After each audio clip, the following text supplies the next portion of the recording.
Hello YouTube, this is Brian Eslick here from How to Automotive, bringing you a tutorial on valve covers on a 3-liter Toyota engine.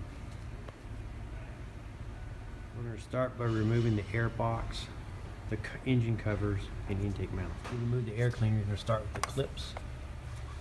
You're going to start with the clamp at the throttle body and the PCV vent hose and the mass airflow sensor. Hidden hose underneath going to the air cleaner right there. I took her off already. After removing engine covers and air cleaner, the next step is to remove the throttle body. The 4 bolts here, we'll remove that. I like to leave everything hooked up as much as I also removed the vacuum lines to the EGR valve, which are clearly marked here, E and R, so you can see where they go back, so you don't need to mark them or anything. Everything hooked up on the throttle body, and just hold it back with a bungee cord. That way you don't have to drain the coolant out of the car, and it speeds things up. Next step is to remove this main vacuum manifold here that controls all of the vacuum switchings for the EGR and different components on the engine. To do that, you'll just remove a 10mm bolt here and a 10mm bolt here, and the whole thing will flip up, and I'll show you that. The ignition wire harness is also connected to this, and there's a little tab right here. You pry back and this comes up, and that allows you to get access to lift it off. Now, after it's off, what you want to do is remove as little as vacuum lines as you possibly can to make it easy going back together. So in this case, it's actually easier to remove them here at the switches, because then you can tell right where they go. One of my favorite tools to removing vacuum lines is this little doohickey here you get from like Cornwell. I think it's made by I don't know who it's made by. I don't remember. I got it from the Cornwell or Snap-on, one of the tool trucks. You just put it in between the hoses and pop them off. Simple. If all the hoses disconnected, all you have to do is flip it upside down like this to finish taking off the intake manifold. Now you can get access to all the bolts, as you can see. My next step is to remove the brake vacuum booster hose. It goes around the firewall, hooks up to the brake booster over there. So I'll take that off, and then I'm going to remove the EGR valve itself.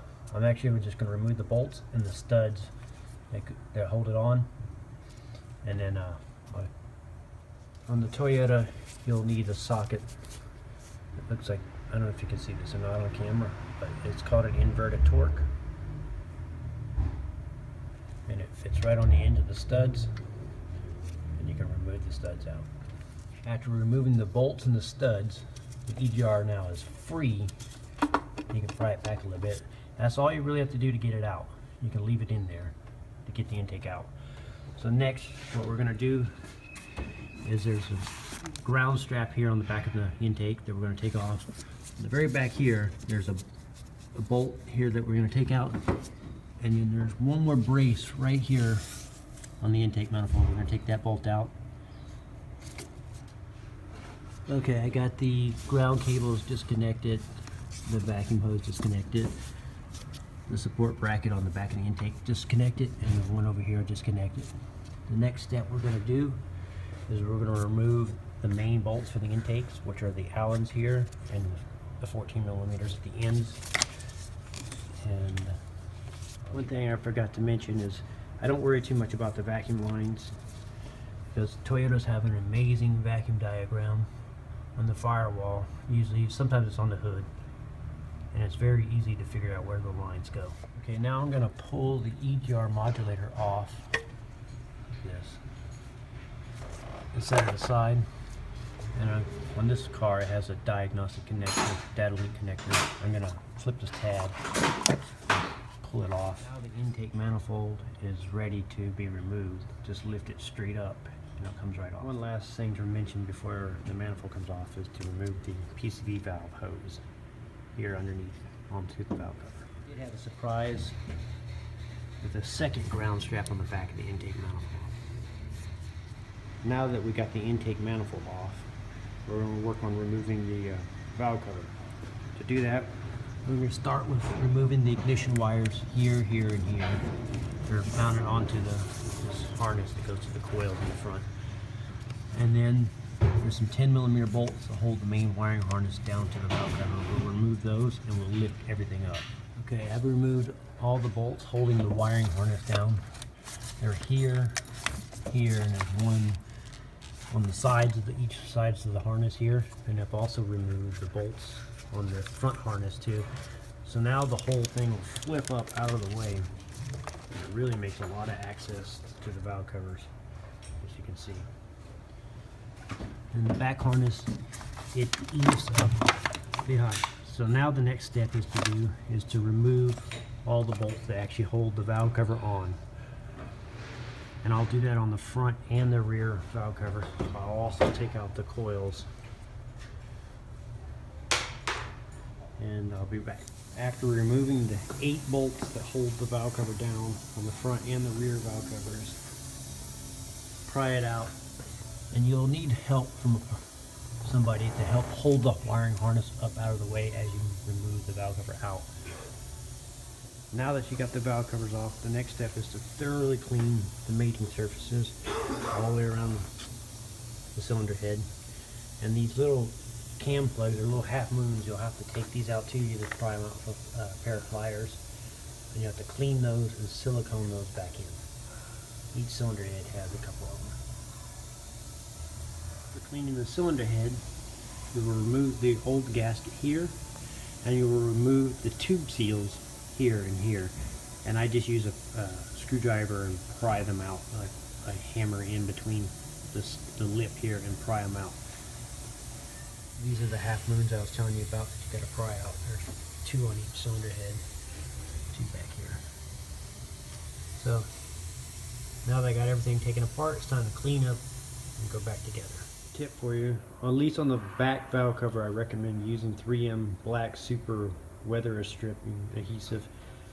Glue the gasket onto the valve cover because it's very difficult to stuff it under the wiring harness, and it's very easy to knock the gasket off.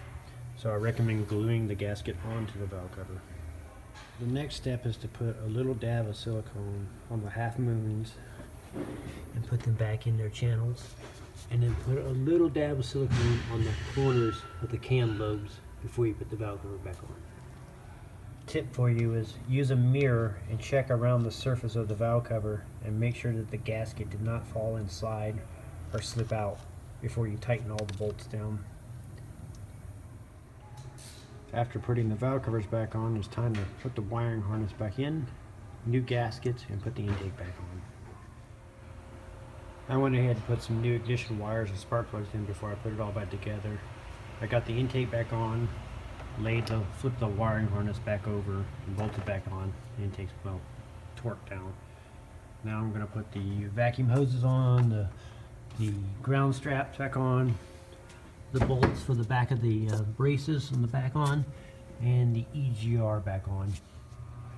After hooking up the EGR valve, and then putting on the throttle body and hooking up anything you disconnected, like this idle air control motor, putting on the ground straps. Don't forget the PCV valve hose underneath the intake manifold, all the brackets on the back of the intake. After that, you're ready to put on the air cleaner and the engine cover and fire this bad boy up and check for leaks. Set it all back together and fire it off. It's running good. Just going to double check for leaks before I do anything final. The final cover's on, and then go do a little test drive. Thank you for watching this tutorial on how to do valve covers on a Toyota 3-liter engine. This engine's in many cars, so hopefully this will help you out. There will be a few variables, but you should be able to get the job done. This is Brian from howtoautomotive.com. Feel free to subscribe if you like, leave any comments, and thank you.